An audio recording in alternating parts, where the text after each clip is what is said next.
Okay guys, so this is gonna be the netcat tutorial that is gonna be for Kali Linux. So netcat is gonna be the number 9 app that I'm gonna be covering. Number 10 was nmap. So let's get started. So the first thing that I want to talk about is in order to be able to use netcat, and we're gonna be doing it on VirtualBox, you will have to be able to set up everything. I'm going to show you how to set up everything, that way you don't have any issues. So the first thing you want to do over here under Kali Linux is you want to go to settings under VirtualBox and just make sure that some of these things do apply. So for example, the RAM is not that necessary. I did 1024, but you probably could do less than that. Some of the most important things you want to do is maybe give it 2 CPUs for the processors, but again, you can get away with just using 1, but if you can give 2, then go ahead and give that. As far as the display, maybe the video memory, we can max it out. Enable 3D acceleration, you might want to also do that. Enable video capture, that one is actually not required, so but if you do want to do it, you can do that. Storage, under the storage, if you see here, you make sure that you click on this deal here where it says use host IO cache. So make sure that's clicked, and finally on the network, we're gonna go ahead and start using the bridge adapter mode.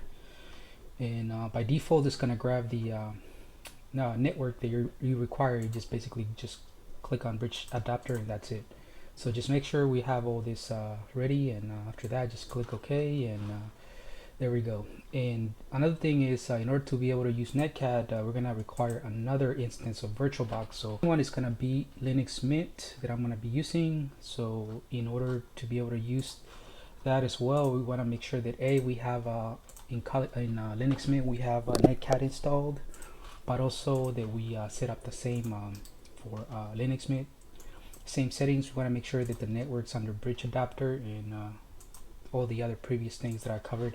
So once you have VirtualBox set up, we can go ahead and start using netcat. So if you see here, this is Linux Mint here, so I'm gonna just type in NC, and as you see, it's showing netcat. So make sure you have that installed. If you don't, you have to install it.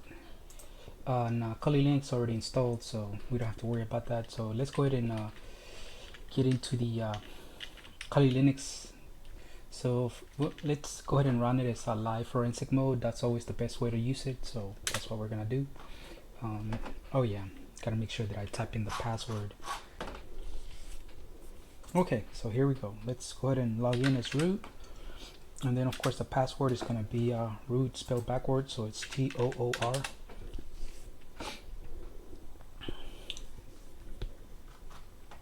All right. Okay, so I'm gonna go ahead and get my notes so I can go ahead and start running the commands. But basically all you would do is you can open up the terminal.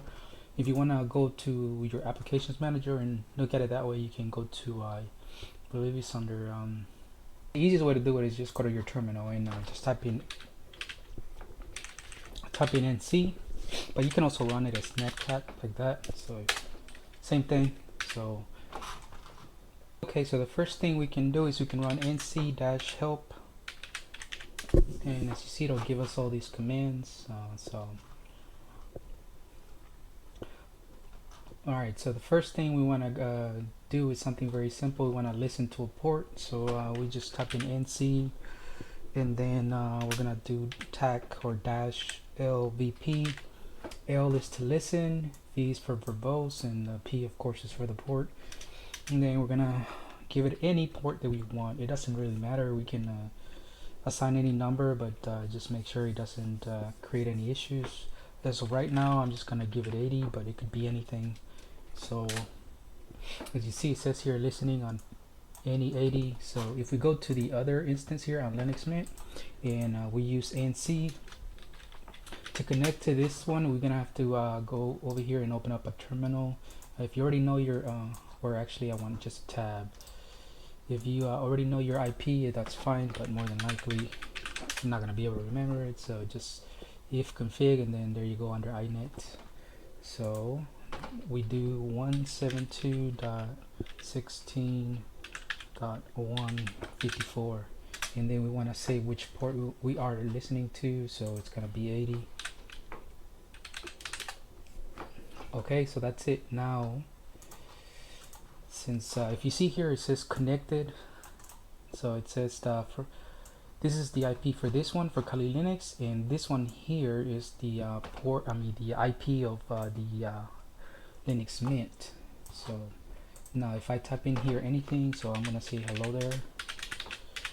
As you see, it shows up in this one. If vice versa, if I type anything here, it's gonna show up over here. So you can set this up to be able to communicate with other computers through the terminal. So okay, so the next command we're gonna be using, this one's gonna be, say for example, if you want to record everything that's going on through your conversation. So we want to go ahead and throw that into a text editor. So that's what we're gonna do. So the easiest thing to do is we're gonna call it log, and I think I already have it, but we're just gonna go ahead and see if it's not gonna give any issues. So basically what you do is you type in nc-lvp port 80, but it can be any port, and then the greater than sign, and then the name of the file that you want. So it's going to be log.txt, and that's it. So now if I go back into the Linux Mint and I run it, now if anything that I type, so hi, hello, and what's up,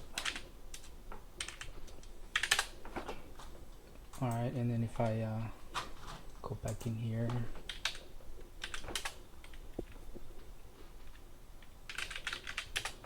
alright, and then I'm just gonna go ahead and disconnect from it. So now if I do an ls on the Kali Linux, if you see here, there's a log.txt, and if I use nano for it,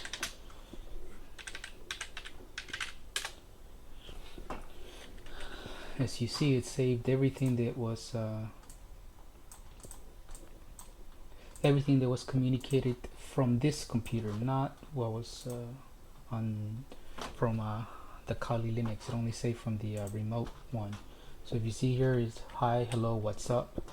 That's all. It didn't record what I typed on this terminal in Kali Linux. So just keep that in mind. But now it's saved, so you can save you know, the conversation that you're having with the remote computer. So okay, now one thing you can do, for example, if you don't want to be able to log the conversation from the actual listener, but you want to do it from the remote one, you can do it like this. So you can just connect, start listening on it, and then from, like, for example, from Linux Mint, I'm going to go ahead and connect, but I'm going to do it like this. I'm going to do nc and then the IP and then the greater than sign, and then I'm going to assign it to a file.txt. So now I'm going to start having the conversation. So hi, hello, and in this one I'm going to type in hey, and then hey, what's up. Okay, and then just go ahead and close it up. So now if I do an ls on here and do a nano and then file.txt, as you see here, it only gonna do whatever the remote one is saying. So in this instance, Kali Linux would be the remote one, because, you know, we only set to listen here, but on the on this Linux Mint, we set up the to be able to start logging whatever we wanted from Kali Linux. So hopefully that's not too confusing. So anyways, that's pretty much it. So you can do it vice versa, but always gotta keep in mind they're only gonna be logging only the information that is being typed from the remote service. So okay, so another thing we could do is we could go ahead and transfer a file or whatever's written on a file, or a copy basically. So the way to do that is we're gonna go ahead and fire up netcat, and then we're gonna do the same command, lvp 80, and then we want to give a name to that file we're gonna save. So I'm gonna name it file.txt, or since I already have that one, I'm just gonna call this one file2.txt. and I'm just gonna go ahead and start listening. So on this one here, on the Linux Mint computer, the way to do that is you're gonna log into the same way we've been logging into Kali Linux, and but we're gonna use this I guess it's the less than sign and then the name of the file. So but before I do that, I'm gonna open up another tab and I'm just gonna show you what's inside. So it's nano and then text stuff. So if you see here, it says hello nurse, how you doing, and I'm gonna say what's up. So I'm just gonna add this so you can see that it's working. Now I'm gonna go ahead and oh, permission denied. I have to gotta exit out of there. Okay, so now I'm gonna go ahead and add something else. I'm gonna say how to do, and then just save it, exit, and now go back over here, and I'm gonna go ahead and I'm gonna transfer the file. I'm just gonna press enter, and as you see, it here on the under Kali Linux, it closed. So it looks like it didn't do it, but I'm just gonna do an ls now, and as you see, file2.txt exists, and I'm gonna go ahead and open it. So do file2.txt, and as you see, it saved it. So that's the easy way to go ahead and transfer files or information from a file to remotely to another one with using netcat. Okay, so now one of the coolest ones is using the -e, and that's to make executable. So or to be able to run commands basically. So if you see here, we're gonna go ahead and do the -e and then do the bin bash. So bin and then bash to be able to access the shell. So okay, so now we're gonna press enter, and then in this one here, we're gonna go ahead and connect again. So in this one, all we have to do is make sure that we put the IP and then the port, and then press enter. So now if we run a command here like ls-a, so what you're seeing here on the Linux Mint is whatever is on this Kali Linux. So I'm accessing the Kali Linux terminal. So I'm going to prove it to you by doing an ls-a over here. So if you see here, I have something called .profile, file.txt, file2.txt. Okay, so this one I just created not too long ago. So now let's go back over here, and if you see file2.txt showing, and if I do clear, and if I do a pwd, as you see, I'm under root, which of course I'm under root on Kali Linux. So that's pretty cool. Another thing we can do is we can actually create and run executables. So we can create something. I don't know if I have an executable ready. Looks like I don't. So just gonna create one real quick. Do a nano. I'm gonna call it run,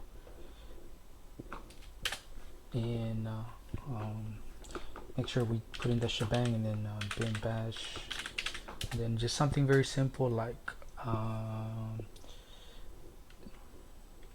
uname -a. You can do something like that, and then just basically save that. Whoops. And then of course we gotta make it executable. So chmod +x and then run, and just make sure that it's, if it's like yellowish, what do they call this, not yellowish green, lime green. If it's lime green, that means it's executable. So now let's go ahead and run it from over here. So if we do run,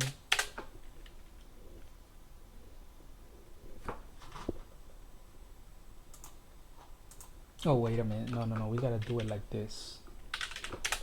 So as you see, it ran the executable. So now it's showing the distro information with the, basically if I would have typed in uname-a, so you can create scripts that can be run remotely. So that's pretty cool. The only thing I don't like about it is that if I press Ctrl L, I can't clear the screen. I have to type in every single time clear. but that's not such a big deal.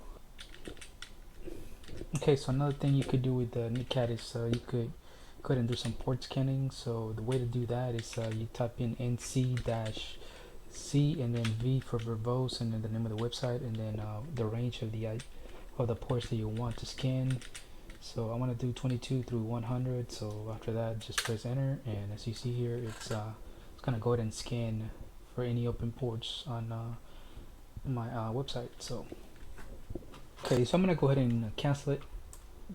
It's acting kind of slow right now. I don't know why, but anyways, I'm just gonna cancel it because this is not the best way to do port scanning. If you want to do that, then Nmap is the best tool. So but I think I'm just gonna go ahead and close it up. You can do a couple more things with netcat, like you could use it to do create a chat server and be able to allow others to chat, I guess, through that server. So I'm not gonna cover that in this tutorial. I might cover it later on, but that's pretty much it for this one. So still haven't decided which one's gonna be number 8. I was thinking about maybe covering Dimitri and what was the other one? There was Dimitri and there was another one called Fears, which I'm still working on both of them, trying to see which one is gonna be number 8. So but it could be either Dimitri or Fears. I'm leaning more towards Fears, but anyways, I'm gonna decide on that a little bit later. But that's it for now. Bye.